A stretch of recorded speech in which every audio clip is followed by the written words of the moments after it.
Y'all ready for this?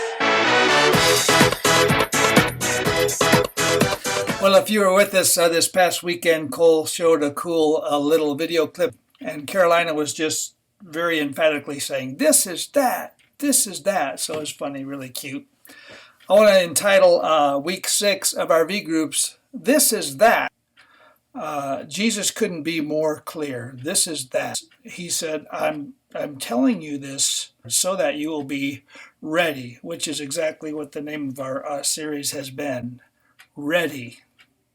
Jesus wants us to be ready because he loves us. So Matthew 24 sets us all up with that. It has all this imagery that some of it's a little bit, sounds like Revelation and maybe a little bit hard to grasp. And then he comes into Matthew 25. He said, kind of like, in case you found what I said before to be confusing, let me say it very clearly. And then he tells these two parables, one about the 10 virgins and the other one about the bags of gold. Here's what I love the opportunity. You know, I geek out on Matthew 25. But here's the thing, that they'll talk about the 3 parables in Matthew 25. It drives me crazy because there aren't 3 parables in Matthew 25. There's 2 parables that we looked at, but the third one is just straight out prophecy. It's not like a made-up story.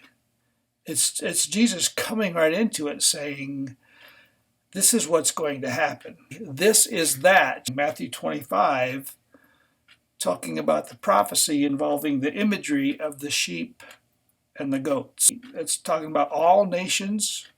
Imagine that day, the whole world's going to be assembled before God. But then when it comes to the separation, it gets individual.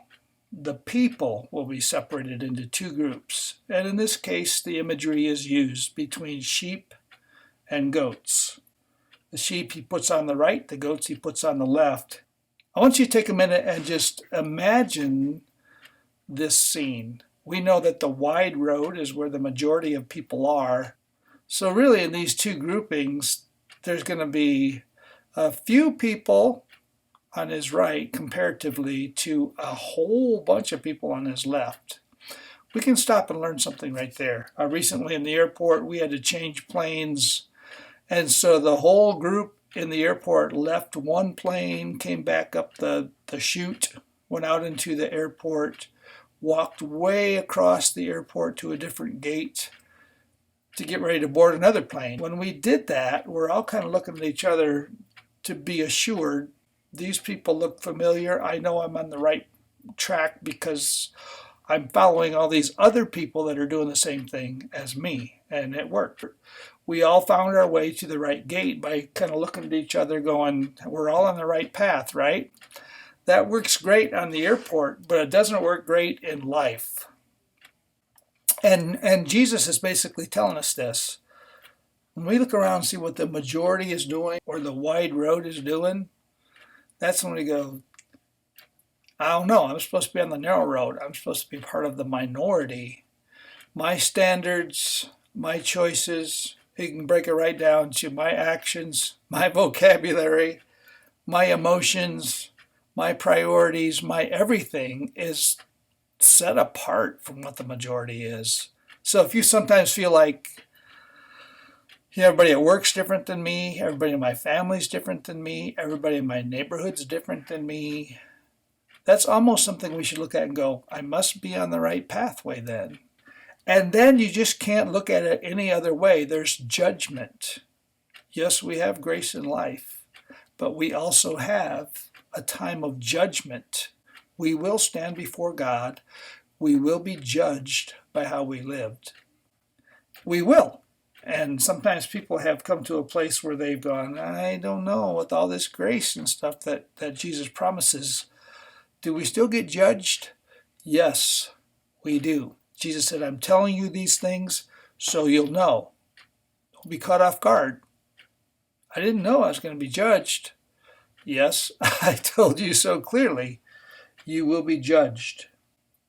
But here's the part that we want to make sure that we know. We're not judged on, did we keep all the rules? We will be judged on whether we have gone through life helping others in need. That really is it. I mean, according to this prophecy, that was the separation.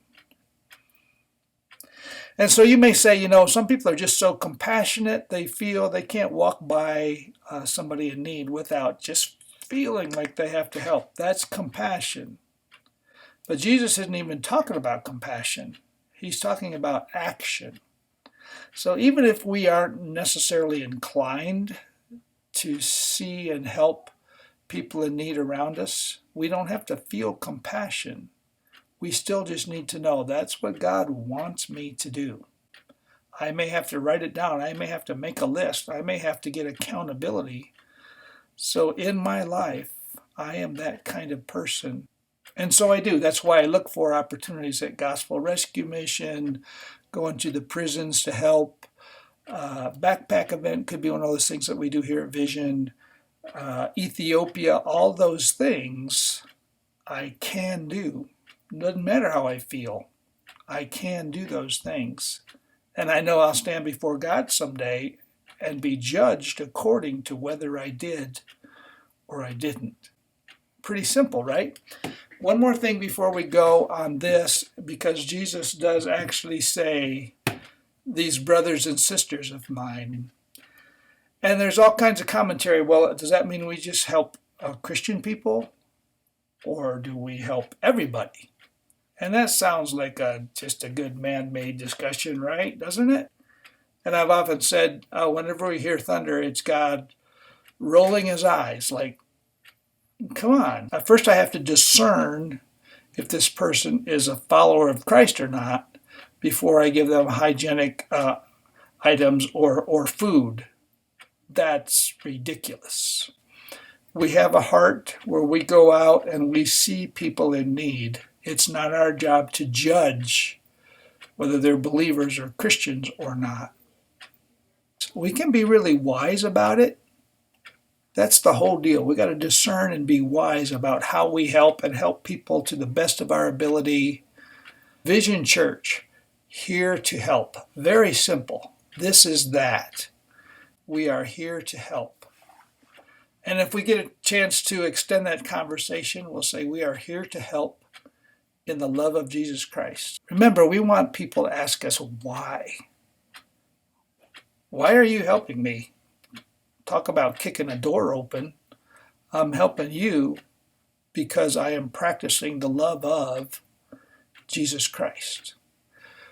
Man, that's how you make disciples. That's exactly why Jesus tells us to do it. In order for us to be ready, to be standing ready when Christ comes back again, we had better be in the practice of helping people in need. Thank you so much for being part of V Group. Love you guys. See you soon.